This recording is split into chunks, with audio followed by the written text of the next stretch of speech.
right, guys, welcome back to another video. We have some news to go over, Xbox news, gaming news, bunch of stuff, maybe a longer video, but let's just get right into it. So we have GameIndustry.biz back here with some reports on the UK monthly charts in terms of sales. And it's always interesting to see kind of how gaming is going there. Xbox, PlayStation, or Xbox is increasing or PlayStation's increasing, all that type of stuff. But it's really interesting now with the whole Xbox, Activison, Blizzard stuff going on. And one of the main things about this acquisition is the CMA pushing against the deal, saying that there are going to be too many people switching away from PlayStation to Xbox, and that will make it anti-competitive, and it's a concern of the CMAs. And we have some charts here that show just how strong the PS5 is doing and how strong they are right now within the UK market, which makes the argument, I think, have much less weight overall in terms of the merger talk. So PS5 surged over 300% in the UK during February. And here are the biggest highlights from this entire article. The UK software market has grown due to Hogwarts Legacy, which, this is crazy, launched sales 100 times bigger than Elden Ring. Now, it's crazy because of everything that was going against this game, all the people trying to stop people from buying it and all that stupid stuff that was going on. And it did so well. Obviously, it's a very well-known IP, Harry Potter. So the base of gamers that they appeals to is going to be much broader, much larger than Elden Ring. So there's had that going for it. But on top of that, it was a very good game. And 100% bigger than Elden Ring, which was a massive game last year. It was always in the top selling games and one of the biggest launches of 2022. And Hogwarts Legacy, it's going to be that game. Came out in February as well, just like Elden Ring. That's going to hold up throughout the entire year, and we'll see how it does at the end of the year, if it gets recognized for Game of the Year, which for a lot of people, I think, believe that the game should be in that list of Game of the Years. But we know with the media, with the pushback against with the controversy against Hogwarts Legacy, maybe they just won't vote for it. Maybe they won't want to put it in there, which I think would be absurd, but we'll wait and see. It's going to be way later on in the year when it gets to that. PS5 sales, they've surged. Xbox sales have improved, and the Switch has struggled. I mean, we're getting near the end of the Nintendo Switch. We're going to see another huge surge of the Switch when Zelda Tears of the Kingdom comes out in May, so expect that. But I think a lot of people are now anticipating a new Switch to be announced and launched probably next year or something like that. I think so. I think 2024 is going to be the year of the Switch 2 or the next generation Switch. So maybe people are waiting for that right now before going out and purchasing the current version of the hardware. DualSense Edge is the fourth biggest premium controller launch of all time. So I wonder what that is behind, but we'll get through it. We'll get through the article, and I may mention it here. So the UK games market posted strong sales in February due to the performance of two products, Hogwarts Legacy and the PS5. 2.8 million consoles and PC games were sold across the UK during February, up 11% over the year before. So sales are up. I mean, it's been a phenomenal year in gaming. An absolutely phenomenal year in gaming so far, and we're only in March, and it's going to continue to get better. Not only with big third-party releases, with Game Pass releases coming out, all that stuff is going to continue to improve. All of the first-party games coming from Xbox, or Starfield, Redfall, and Forza Motorsport, all that type of stuff. It's just an insane year in gaming. I can't remember the last time a year has been as stacked as 2023, and stacked so early on. Like, my backlog is killing me right now. I'm still far behind in everything that I want to get through. And I've started playing games in pieces here and there. And I've decided now I just got to focus on one, finish it, and then move on to the next. Or I will literally end up not finishing anything by the end of the year, by the time the end of the year gets here. So just so many games to be playing. Hogwarts Legacy was by far and away the biggest game of the month. This launch week was 100% bigger than last February's hit video game Elden Ring. In fact, the game is already on the brink of overtaking Elden Ring in all-time sales after just 3 weeks. It is currently the 6th best-selling game from the last 12 months. Insane, well-deserved. I have about 15-20 hours into Hogwarts Legacy. Well-deserved, and I still have so much more to go before I finish it. But from everything that I've played, I completely get why people are enjoying or have enjoyed Hogwarts Legacy so far. Again, Hogwarts Legacy makes up for a month that was a little lighter on the new games compared to last year. February 2022 saw Horizon Forbidden West, Dying Light 2, Total War Warhammer 3. And this month, the highest charting new release outside of Hogwarts is Undisputed, the boxing game from PlayIon, however you say it, which debuted at number 13. This game actually looks pretty cool. I am going to be checking it out when it gets the official release. I know it's in early access right now. I don't want to just play it on Xbox, play it on console with a controller, because that's how you're going to be playing this boxing game. So, but it looks good. It looks like it could be finally a game that gives us, I think a lot of people have been wanting, a new fight night. We haven't had that in a long time, and this may be the spiritual successor to it, but I would still love to see a brand new fight night at some point in the future. Then you have Atomic Heart, which charted at number 17. Not that surprised. I mean, Atomic Heart has been, iffy for a lot of people. It's been hit and miss. The reviews were hit and miss. Some people loved it, some people hated it. I'm 5 hours in or so. I thought the beginning was beautiful graphically. I'm still kind of on the fence whether I'm going to enjoy the entirety experience of this game, but I'm going to go ahead and play through it. So I'm not surprised at it being at number 17. The game was a day one title on Game Pass, which may explain why 85% of its sales were on PS5 and PC. Of course, I mean, this is definitely a game. I think when we talk about cannibalization of sales, games that don't review that well and have people on the fence as to whether they want to go out and purchase it, Game Pass will cannibalize more sales for those styles of games. I mean, I think that's a no-brainer, but that's why it makes Game Pass great. This is maybe a game that you would have bought, paid $70 for, and regretted it. But if you have Game Pass, you don't have to worry about that. Other new releases that didn't make the top 20, Octopath Traveler 2. Square Enix is going to be real pissed off about that. I wonder what they're going to do with that franchise out, because we know how much of a short leash they put their IPs on, how much of a short leash they put their studios on. A Theater Rhythm Final Barline, again, another Square Enix, and Wild Hearts at number 139. And Wild Hearts got great reviews, so it's unfortunate for that. I wonder if that game's going to pick up sometime in the future, if it's something that's going to be staying low on the charts, and if this means that Bandai Namco is just going to stray away now from making a Monster Hunter competitor. The other slightly notable thing in February charts is the return of the Last of Us titles. I mean, because of the TV show. That's one of the things that Sony does very, very well. You want to get your games that have been released for a couple of months or a couple of years, or released 3 or 4 times, the exact same game, which it is The Last of Us. If you want to revitalize it, put out an amazing TV show that got people thinking about it, and then saying, hey, I want to go out and I want to actually play the game now that this show is based on. So just some more stuff here about games. Metroid Prime Remastered came out, which was a big release for Nintendo. All of that, pick that up. I got to play that as well. But PS5 sales. Now, when it comes to the PS5 sales, this is, again, another indicator of how strong PlayStation is in the UK market. And the Activision Blizzard deal is not going to foreclose PlayStation in any way. And in fact, it's still not going to make Xbox take over PlayStation, in my opinion, especially when we look at this type of stuff. February console sales are up 65% over the same month last year, and up 14% over January, to 143,000 hardware units sold.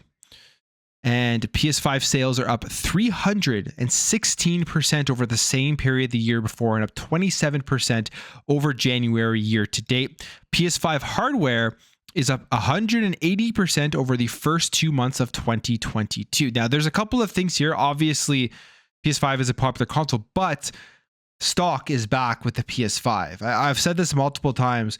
I live in Canada, so at least where I live in this part of Canada, I find PS5s popping up all the time online that you can go into stores and get, that you can walk into a GameStop. I've seen PS5s. Series X's, I don't see pop up nearly as much. I don't see them in store. There's obviously a stock thing issue going on now with Xboxes. I think they're putting tons of Xbox Series X's into the server stack for cloud gaming, and that's holding back their supply, which I think at some point they're going to have to get that supply higher and push more of those Series X's, because they will sell. And it's obviously having effects right now on the overall sales of the Xbox Series X. But even with that, they still saw an increase in sales in the UK. The Xbox Series S and X platforms saw sale increases of 21% in February compared with January, and are up 15% over February last year. Maybe the reason why their supply is down right now is because they're probably preparing for Starfield and Redfall. They want to make sure that the supply of the Series X and S are as high as they can be during those time periods. I feel like that would be a smart move by Xbox. Year to date, though, the platform sales are down slightly by 5.3%. So Xbox year over year in the UK down 5.3%. PlayStation in the same period the year before up 27% over January, and up 316% over the same period the year before. Just the difference, insane in the terms of how well PlayStation is doing in terms of their sales. And you still have the CMA arguing that that Call of Duty is going to foreclose PlayStation in a time where people are not buying PS5s right now to play Call of Duty. I mean, some people are, I'm sure, but there's so much stuff out there that is brand new. I'm sure they're picking up PS5s to play, like even just to play Hogwarts Legacy. We know they have some exclusive content with Hogwarts Legacy on PlayStation. And then they talk about the DualSense, which it being a very, very, I guess it was number 4, they said. So the 4th biggest premium controller launch. I would assume it would be behind the Elite Series controllers, but it says here the chart is dominated by controllers with the PS5 DualSense controlling the top 3 positions, the white variety at number 1, the gray camo version is at number 2, and the midnight black version is at number 3. The carbon black Xbox controller is number 4. And in terms of premium controllers, that was just the regular DualSense, but in terms of premium controllers, it is the 4th biggest launch for these products behind 3 Microsoft ones. Not surprising. The Elite Wireless Series 2, the Elite Wireless, which was the first one, and then the Elite Wireless Series 2 Halo Infinite Edition, which is the controller I have. An absolutely beautiful, beautiful controller. And to be honest, the Elite Series controller is probably going to be the most popular controller going forward for these premium controllers. I think I haven't played with the DualSense Premium one or whatever it's called, but I think the Xbox controller overall is a better controller. I think more people like the Xbox controller's layout and comfort and stuff. So I don't foresee the premium PlayStation 5 one surpassing the Elite Series controller. But those are just some stats for the UK. And I think that like if you're a regulator and you're looking at these numbers, I don't know how you can believe that Call of Duty and this Activision Blizzard deal would put PlayStation in any jeopardy going forward in the UK market. Now, there were some other interesting stats here I want to talk about that has people wondering what would happen if the CMA blocked the deal. Microsoft was just like, hey, let's just pull out of the UK. Let's not even sell there. It's not worth it if they're going to block this deal. It would be better for our investment into Activision if it went through rather than having to live by whatever the CMA says. So let's get out of there. Let's make sure this deal goes through and let's grow Xbox everywhere else around the world. The reason people are talking about this is because there's this information from Derek Strickland. He put out this tweet saying, didn't the CMA say gaming made around £5 billion in 2022? And we go down into this chart and it's saying that in 2022, it made about 4.6 billion, 4.67 billion. So, I mean, it's not like that much of a difference.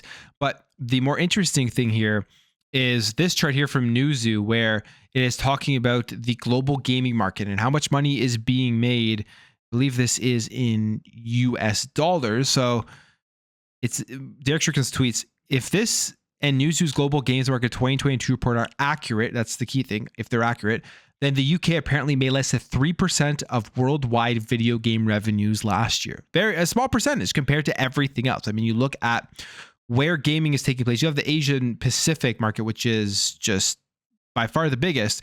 And you have to fact check me on this, but I'm pretty sure in the Asian Pacific market, mobile gaming is the biggest gaming out there, like the biggest platform people play on. We've heard Microsoft say they want this deal for mobile so they can expand out and hit everyone's mobile device with Microsoft or Xbox Game Studios games. And I'm sure the Asia Pacific market is a big place they're going to want to focus on. So for them, say the CMA blocks this deal, do they just, and the FTC and the EU pass the deal, do they just say, hey, let's just screw it. Let's just get out of let's just get out of the UK because we want this deal for the mobile things? Probably not. I mean, that's just an interesting thing to think about, an interesting speculation. It probably won't happen like that, but maybe they look at the numbers and say, hey, it's more beneficial for us to get this deal to pass in any way possible so that we can capitalize on the mobile market. So that was an interesting thing I wanted to bring up. Next thing I want to jump over here is, well, we'll talk about this, but this rumor that has been going around, and it's Sony. Take-Two. Can Sony purchase Take-Two Interactive, or will they purchase Take-Two Interactive if the Activision Blizzard acquisition does go through? There was a rumor going around from this guy here on Twitter, Rythian. Now, I don't know who Rythian is. I think it's just a random person on Twitter. But they're saying, have it on extremely good word, that if Microsoft acquires Activision Blizzard, Sony is going after Take-Two Interactive to counter it. 3 of my trusted and almost always correct sources confirm that to me. And media has ran with this. The interwebs The social media has ran with this. I've taken this guy's tweet as legitimate, that this is a rumor to talk about. As we could see here from uk.investing.com, rumors of Sony expanding gaming empire with Take-Two Interactive acquisition bubble up. And just to clarify who Raytheon is, he says in his Twitter profile, gaming industry analyst, but I don't know where this person works or if it's just like a dude who analyzes the industry and talks about the industry like I do, just an independent guy. So who knows? But this is the person that made this rumor. This is the rumor that media is running with right now as a potential buying opportunity for Sony. Now, do I think this is going to happen? I don't think this is going to happen whatsoever. If this deal goes through, I don't see Sony being able to even afford a company as big as Take-Two Interactive. I was just taking a look at like their cash on hand. I mean, there's other ways they could fund this deal, but do they want to go down that route? Their cash on hand right now, as of December 31st, 2022, is 11.44 billion. And Take-Two's market cap is around 20 billion, 19.5 billion or something. It just, the economics of this entire thing, I don't think makes any sense. I don't think Sony would want to do that right now. It would be good for them if you think about GTA alone, the deal would pay for itself. But are they able to afford Take-Two? And if Take-Two is up for grabs, I'm sure there will be word out there that it is up for grabs. Wouldn't bigger companies like maybe a Tencent try to get on it, who has more money and offer more money? If you think about GTA Online, that's literally a money printing machine. Everybody would want in on that. So I don't think this rumor is true. Well, I guess we'll see. If the deal does go through, we'll see if Sony makes an offer for Take-Two and they accept it, and we'll get this entire new thing going on with the mergers, and hopefully the same amount of scrutiny is going to happen on Sony as it did with Microsoft, with Activision Blizzard. But I mean, I just don't foresee something like this happening. Only time will tell. And then the last thing I want to quickly talk about here is there was a showcase yesterday, and it was Paradox. They did their showcase, and they did it in partnership with Xbox. Like, the Xbox branding was all over this showcase. Even if you go down here to the bottom, you'll see presented by Xbox.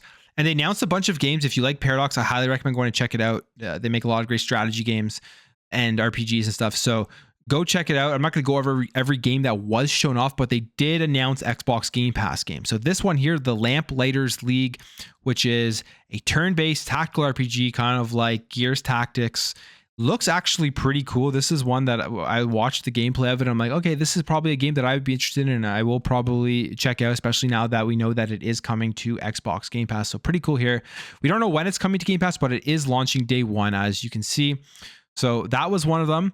And then they talked about Crusaders Kings 3, which is already in Game Pass. And then they're releasing a tournaments mode thing where it says here, in-depth medieval intrigue similar Crusaders Kings 3 is getting a role-playing themed expansion called Tours and Tournaments. So, I mean, that alone sounds cool if you're a Crusaders King 3 fan. And the game currently, the base version right now, is on Xbox Game Pass. Then they announced Cities Skylines 2.